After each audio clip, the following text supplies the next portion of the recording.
So yes, I'm not Trevor. My name is Rohan. I'm a postdoctoral research fellow working in Trevor's lab at the University of Melbourne as a part of the ARC Centre for Excellence in Exciton Science. And today I'm going to be speaking about some of our recent work looking at quantifying dynamics of higher excited electronic states in Perylene. And so one of the main research themes in our group is trying to understand the multi-excitonic processes of singlet fission and triplet annihilation. If you haven't come across these before, these are complementary processes which interconvert between a high-energy spin singlet excitation localized on one chromophore and two lower-energy spin triplet excitations on neighboring chromophores. Now, singlet fission is the process of going from the singlet down to the two triplets. Triplet annihilation, also called triplet fusion, is the reverse process. And these are spin-allowed and energy-conserving processes and are often studied with an application to photovoltaic sensitization. So using either singlet fission to down-convert high-energy photons or triplet annihilation to up-convert low-energy photons. However, in our lab, we're taking a slightly different perspective, and we're asking the question, what if we could use these processes for information processing instead? Could we manipulate either singlet fission or triplet annihilation to achieve logical control over these excitons to develop some sort of perhaps excitonic logic gate? And one of our ideas in this was to try and gate the process of singlet fission through a higher electronic excited state. So we can envision some sort of hypothetical chromophoric material where upon excitation to our lowest electronic singlet excited state, singlet fission can't occur because it's far too energetically uphill. So our singlet excited state behaves fairly normally and boringly and just relaxes back down to our ground state. However, if we were then able to, from that excited state, push into a higher lying electronic excited state, we might have sufficient energy to then cross over into the triplet manifold via singlet fission. And if you look at this scheme, you could see that it could perhaps operate as some sort of singlet fission and operation, where our outputs, our triplet excitons, which have very distinct magneto-optical signatures, would only be detectable in the presence of both of our input pulses. However, as I mentioned, this is a hypothetical energy level diagram here. Unfortunately, there are not many chromophoric molecules in particular that can achieve this, because for most molecular materials, when you excite to a high-lying electronic excited state, the relaxation back down to the low-lying electronic excited state is usually much faster than any other competing photophysical process. However, I like to say that because I work in the Department of Chemistry, where there are rules in chemistry, there are exceptions to rules. And so we are looking for some of the exceptions to this rule and molecules that have long lived enough higher electronic excited states that we can do interesting things with them, in this case, singlet fission. And so there's been some discussion in the literature over the last few years that Perylene, this fairly simple fused polycyclic aromatic hydrocarbon, can undergo singlet fission only from high-lying electronic states. There was some work done to demonstrate that if you excite in the blue to the low-lying excited state, it fluoresces fairly strongly. But if you excite in the UV up to a high-lying electronic state, there's ultra-fast singlet fission crossing over to the triplet manifold within 100 femtoseconds or so. However, the more we looked into this, the less clear it was regarding what mechanism this singlet fission was happening, whether it was occurring through a coherent manner or an incoherent process. And then the more we looked, we realized we didn't even know what states were involved in this singlet fission process. All was known that if you excited this compound in the UV, you saw singlet fission to form triplets. There was many unknowns associated with this. So we set out to try and understand the higher electronic excited states of Perylene in more detail, so that we could then apply that knowledge to better understand the process of singlet fission. And so we wanted to, first of all, identify these higher electronic excited states of Perylene and then quantify how long-lived they were upon excitation. So if we look at steady state absorption and emission spectra of Perylene, you can see, in the blue to near UV region, there's a very clearly defined progression of vibronic absorption bands, which is mirrored by the steady state fluorescence with a very minimal Stokes shift. And so we can fairly confidently assign these as corresponding to transitions between the electronic ground state and the first electronic excited state, the S1 state. We know that the ground state in Perylene has AG symmetry, and this first excited state has B3U symmetry. And so we can assign these transitions as between the 1AG and 1B3U electronic states. You'll also notice higher deeper into the UV at about 250 nanometers, there's a very intense additional absorption band. And through the support of some of our collaborators at RMIT University, Selvi Rousseau and Ajay Manyan, they were able to run some quantum chemical calculations for us and assign this band as corresponding to an excitation up to the 2B2U electronic state. So having assigned these states, we then wanted to investigate their dynamics. What happens when we populate these electronic excited states? So to investigate this, we used a technique known as femtosecond pump probe spectroscopy. It's also referred to as transient absorption spectroscopy. This is a two-pulse time-resolved spectroscopic technique whereby we use a monochromatic short pump pulse to promote our sample into some excited state, and then at a delay time after that first pump pulse, we bring in a broadband probe pulse across the visible region to monitor the change in absorption in our sample due to that initial excitation pulse. And so the signal that we register from this experiment is what we call a delta A change in absorption in our sample. And if we first conduct an experiment on just Perylene in a very dilute solution, very, very boring, the signal we observe looks a bit like this. You can clearly see that we've got a little negative going feature down on the blue end of the spectrum. This corresponds to stimulated emission from that S1 state back down to the ground state. But there's also a very strong excited state absorption feature here at around 700 nanometers.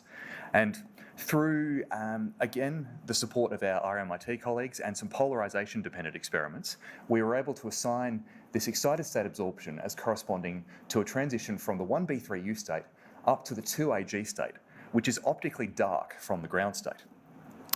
Now, this 2AG state we can only access through a sequential two-pulse excitation.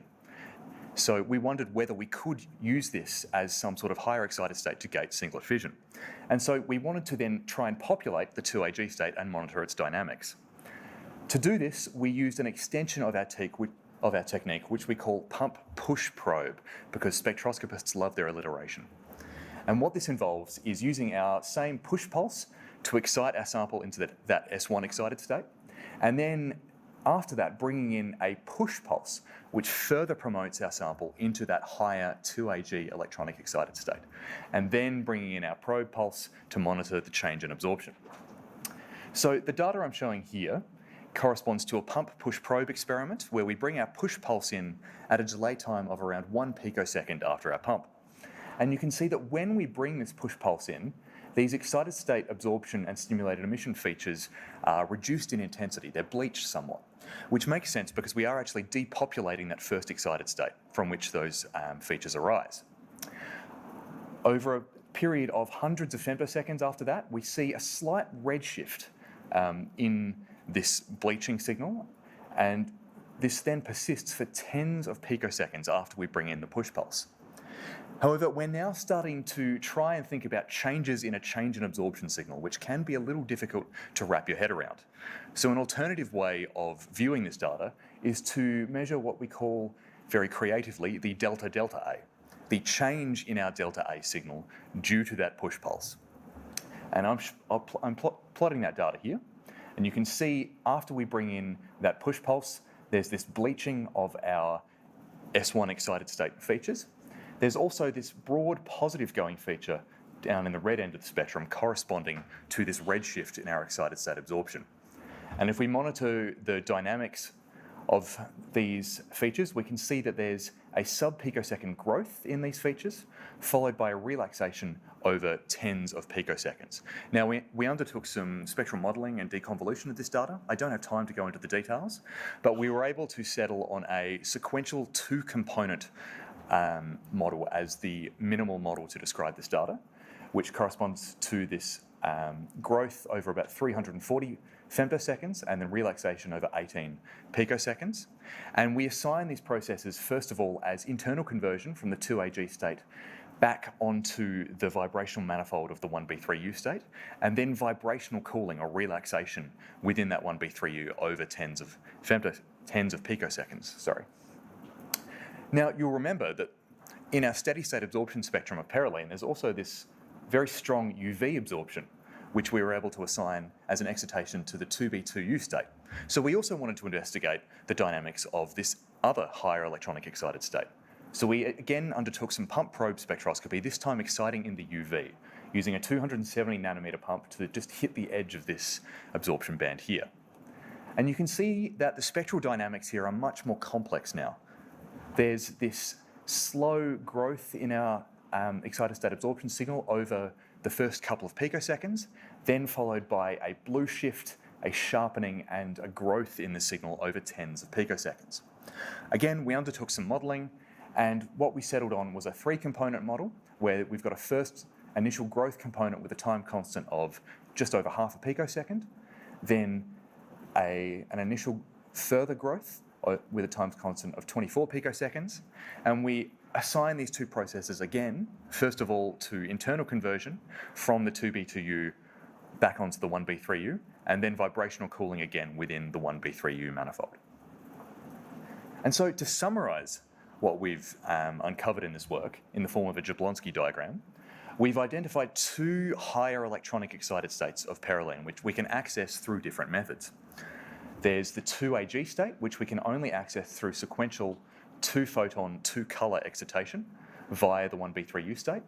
When we populate this state, we observe internal conversion back onto the 1B3U vibrational manifold in a sub-picosecond timescale, followed by vibrational cooling back down to the 1B3U minimum over tens of picoseconds. Alternatively, we can excite directly from the ground state onto the 2B2U manifold to the 2B2U state. We again see internal conversion back to the 1B3U. It's slightly slower this time with a time constant of 530 femtoseconds. And again, vibrational cooling within 10 to 20 picoseconds. So we've undertaken all of this fairly fundamental femtosecond spectroscopy. A reasonable question here is, so what? What is the implication or the usefulness of any of this? Well, we were able to identify that both the 2Ag and the 2B2U states in Perylene relax over hundreds of femtoseconds. However, previous studies of singlet fission in Perylene identified that formation of triplets happened within 50 femtoseconds, which is a much, much faster process. And so it may be possible, provided there's sufficient electronic coupling, for singlet fission to occur from either of these electronic excited states. And in particular, this is quite exciting because the 2Ag state we could only access through sequential 2-colour, 2-photon excitation, which we could then use in some sort of gated singlet fission process, as I was discussing at the start of this talk, which could be useful in some sort of logical excitonic control. And so we started conducting some preliminary experiments now looking at condensed phase Perylene, trying to achieve this 2-colour, 2-photon singlet fission. We are running into some issues with regard to the formation of excimers and charge-separated states, which are parasitic relaxation pathways. However, we're now looking into some alternatives to minimise these pathways to try and promote potential 2-colour, 2-photon singlet fission. Finally, I just want to thank everyone in the ultrafast and microspectroscopy laboratories at the University of Melbourne, in particular Trevor, Ken and my colleague Dr. Christopher Hall. Anjay and Salvi were our collaborators from RMIT University who ran the quantum chemical calculations which supported this work. And then also Tim, Tom and Dane from UNSW and Jared from RMIT who've been more broadly involved with this exciton logic project. And thank you for your attention.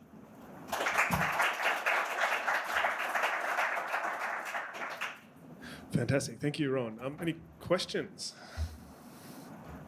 Yep, go ahead.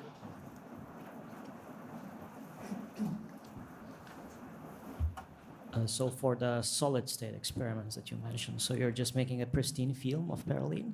We're trying to make a crystalline film, yeah. Then would it make sense to have it as a doped system? So dope some matrix with Perylene so that you don't have two Perylenes close to each other and you don't have those excimers? Ideally, yes. The trouble is that singlet fission in Perylene is a bichromophoric process. You need two chromophores close to one another to actually get that fission into two triplets on adjacent chromophores. So it's a bit of a trade-off there, where you want them close enough to be coupled enough to achieve single fission, but not too close that you get eczema formation. Fair enough. We are actually hoping to look into just covalently tethered dimers in solution as an intermediary before trying to go all the way into films as well.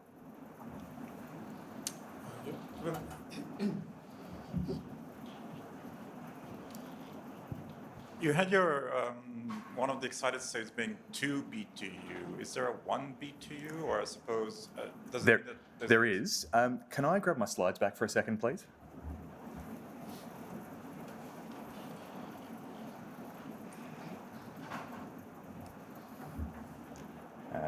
Okay. If the slides aren't coming back, I can tell you there. So if we quickly look at the steady state absorption spectrum, this is the 2B2U state. This tiny little blip down here is the 1B2U state. It is there. There's just almost no oscillator strength in terms of that transition. We're not entirely sure why as of this point. The quantum chemical calculations do back this up. We expect the 1B2U and the 2B2U with overwhelmingly more oscillator strength in the higher state. Yeah, we don't know why yet. It's certainly interesting to look into. Does it contribute to the gate?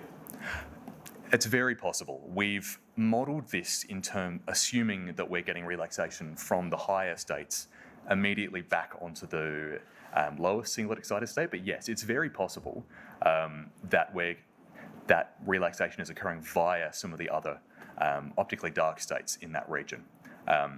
If that's happening within the time resolution on our instrument, and we can't observe it. Just one really quick question. Sorry, I can't quite hear you. The purpose of the push pulse? Yeah, the push pulse. Yeah. So the purpose of the push pulse is to push us into a higher electronic excited state. So our pump prepares an excited state, but it's the lowest singlet electronic excited state that we can access, and we then want to use the push to get us into one of those higher lying states.